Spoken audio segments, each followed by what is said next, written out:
Hello, team, and welcome to episode 11. Let's shamrock and roll. We are live. Team, St. Patrick's Day was on Monday, and I thought we could take this opportunity to celebrate some Irish words, expressions, and ideas because usually when people kind of think of English, it usually goes in one of two directions: US English or UK English. And I thought it would be a good week to go over some of these Irish words and expressions. And while I will not pretend to be an expert, I only spent a week there. I think it can be fun. So let's get cracking and see what we can do.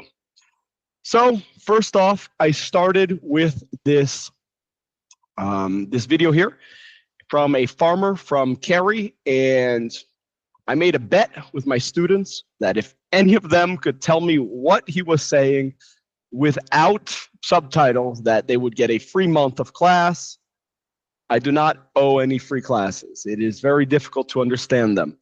So starting with this, I'm sure many of you have had an experience, a difficult experience with a foreign accent. What was your worst experience with a foreign accent?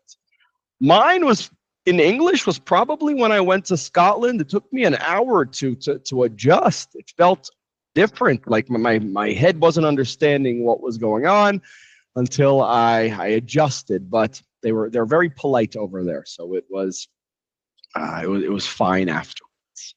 How about you? What was an experience where you had some difficulty with a strong accent? I've heard some people talking about the South African accent, the Texan accent, the Indian accent, and there's a lot of variations. Australian accent can be different. So how about you? What was your worst experience?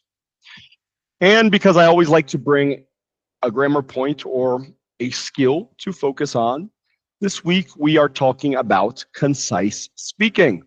A little ironic because many times I am not particularly concise, but I think there are many benefits for choosing your words carefully. And I brought 3 reasons. Besides the bonus reason, if English is your second language, it's just less words you need to remember, less chances to make a mistake.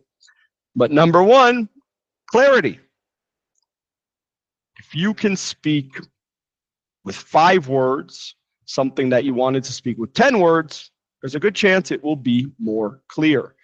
So try to be as clear as possible by reducing the words that you use. And this will not always be the case, but look at this example. Let's meet at 3. Very direct, hard to misinterpret. Or you can sound like a high schooler. I was thinking that maybe we could possibly meet around 3 if that works for you. A little nervous. Maybe Joãozinho is asking Maria out on a date and he's a little bit nervous. So not what we're looking for. Number 2. There are a lot of complaints. These youngsters, this new generation, they can't pay attention. Yeah, well, the older generation can't pay attention either. Everybody has cell phones in their pockets. And I don't think it's that our attention has gotten worse. It's just that we have more competition. There's more options. And we aren't tolerating boring things. So less words, there's less chance for people to lose their attention. And when you do need to be a little bit more verbose and add a few words, I think there's a better chance they will pay attention to you. So attention, reason number 2. Number 3, you'll sound more confident. You'll sound like you have a little bit more authority. And I think our first impression sometimes is to extend our sentences to sound more polite. We talked about would the other day, could, may. These modal verbs, they often extend the sentence a little bit to sound more polite, but fewer words, I think they add a little bit of authority to what you say, so you will sound more confident. So those are 3 reasons I thought of to be a little more concise. I think a good way to practice this is in writing. Once you have finished writing something, see what you can edit out. When we're speaking, it is a little bit more difficult. But I did bring some redundancies, both ones that I hear in day-to-day use, as well as some business redundancies. I don't think I've ever seen a job position where they didn't ask for prior experience. Of course, if it's experience, it comes before. So maybe the people offering these jobs need to pay a little bit more attention themselves. So pick some of these, explain why they are redundant. And team, you do not need to kill yourself if you use one of these. I am sure I am guilty of many of these redundancies, but it's something to be aware of so that we can reduce them. All right, so we can reach a general consensus or just a consensus. So when is it advantageous to speak concisely? I heard a lot of good reasons. When you're delegating, you're going to do this.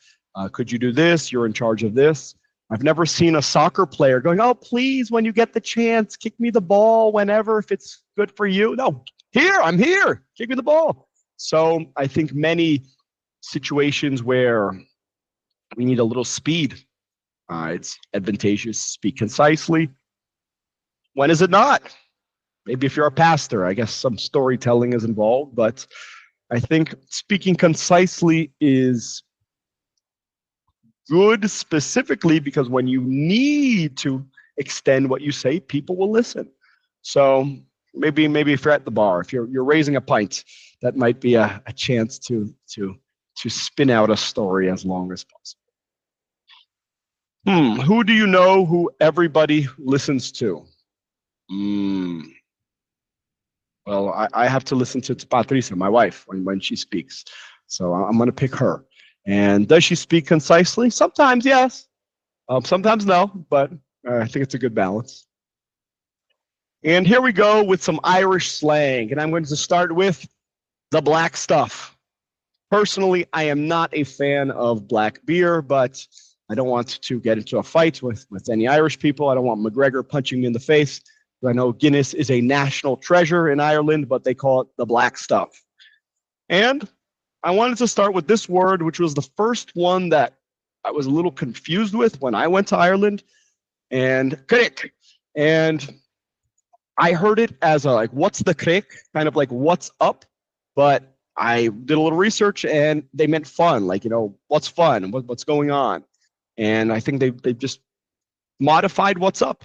But here's an example. Last night was Grick Crick at the pub. So it was a lot of fun. And I'm American. I think we use more guys and gals, but you'll say you're the fellas and the lasses. And no, I heard some students saying in Brazil, fellas is an abbreviation for something. I am not talking about that. So fellas, the guys, the lasses, the gals. I would say fellas it's gone.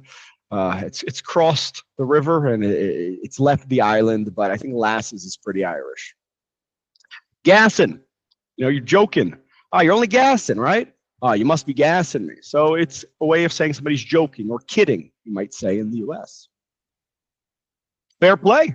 If you like soccer, you've heard them using fair play. I guess most sports use fair play, but they also use it as a congratulations, good job, fair play to you. Hoochie or a bogger. So a bogger would be literally somebody from a bog, from a swamp. But from what I understand, you're either from the city, Dublin, or you're coochie, you're a bogger, you're from the countryside. So we have these two options. Knackered. I've heard many British people saying this as well, but I can't remember a specific case of them saying tired or exhausted, so I guess they prefer knackered. Potatoes. If you go to Ireland, be prepared to eat potatoes or spuds. I've heard them go both ways, saying both potatoes and spuds, but you have this option. Trolleyed, hammered, penned, leveled, thumb drived. You can add ed to almost anything to talk about being very drunk. Hammered, I've heard this in the US many times. Scuttered and trolleyed, they're pretty Irish, but pick your favorite. And pretty much you can just add ed to whatever you want. Jesus, Mary, and Joseph. I remember my family using this one. They ask for help from all directions, whoever can. And some of my students said they use this in Brazil. I've heard many variations. I've never heard this one specifically, but it's just an exclamation. It can be for shock, surprise. It's just a chance to ask for help. And last ways, arseways.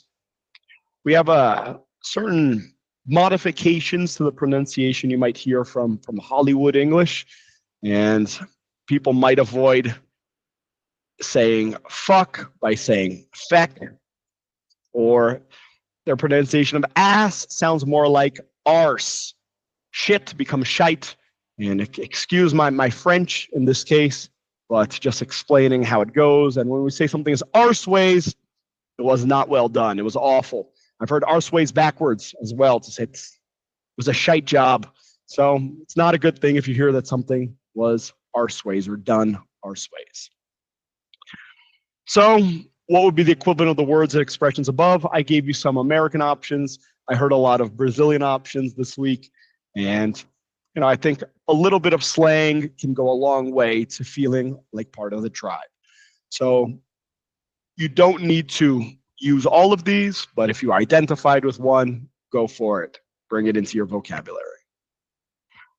Our talking point is exactly about Irish, some history and legends. I'm sure you know of at least one legend that comes from there. You might not realize it. Leprechauns, the Headless Horseman, Halloween. It's Irish as well. Differences between Northern and Southern Ireland. It can be a lot of serious differences here. And for basic stuff, Northern Ireland is part of the United Kingdom. Southern Ireland is not. Northern Ireland is more Protestant. Southern Ireland is more Catholic. And I don't know how they resolved the UK split from the European Union, but there's a wall between them. So, and I don't know if it's still there. St. Patrick's Day, a lot of fun. You're supposed to wear green, like Patrice's scarf over there, or else you get pinched, and and grab a pint to celebrate. Irish food and drink, lots of potatoes. My personal favorite, shepherd's pie. In Portuguese, scunjijing, and the traditional shepherd's pie would be with lamb and potato. I'm trying to remember. They have a different name. It's shepherd's pie, and forgot the name of if we don't use lamb. But shepherd's pie, it's one of my favorite Irish dishes. Ireland's political and economic situation today. Well, I know they have a lot of American tech companies over there, I think because of reduced taxes. The Silicon Docks. It's also a place where you'll find a lot of Brazilians. It's an easy place to work from. I don't know the exact legislation, but you can work legally there if you are not a citizen. So I think that's an advantage.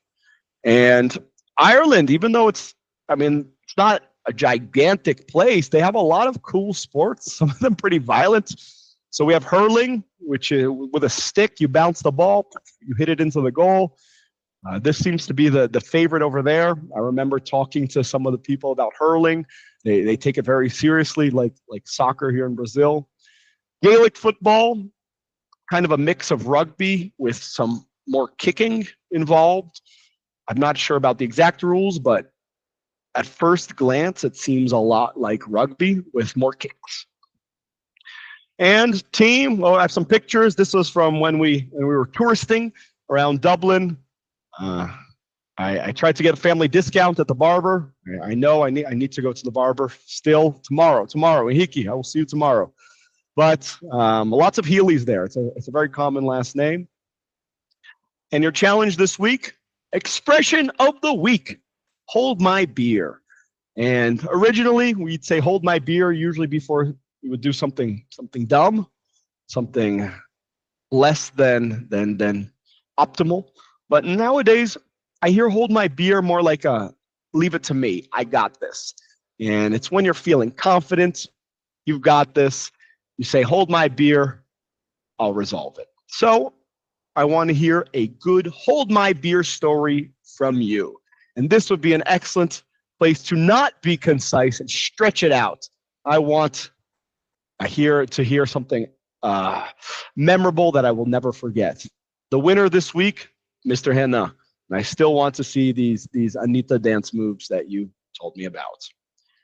We see if there's any good questions to ask. Well, this one, a more controversial one. What are your thoughts about what Conor McGregor said? I'll leave you to take a look at his remarks at the White House. If you want to debate it, you know where to find me. But team, thank you. And like always, I hope to see you in class. Have a good one.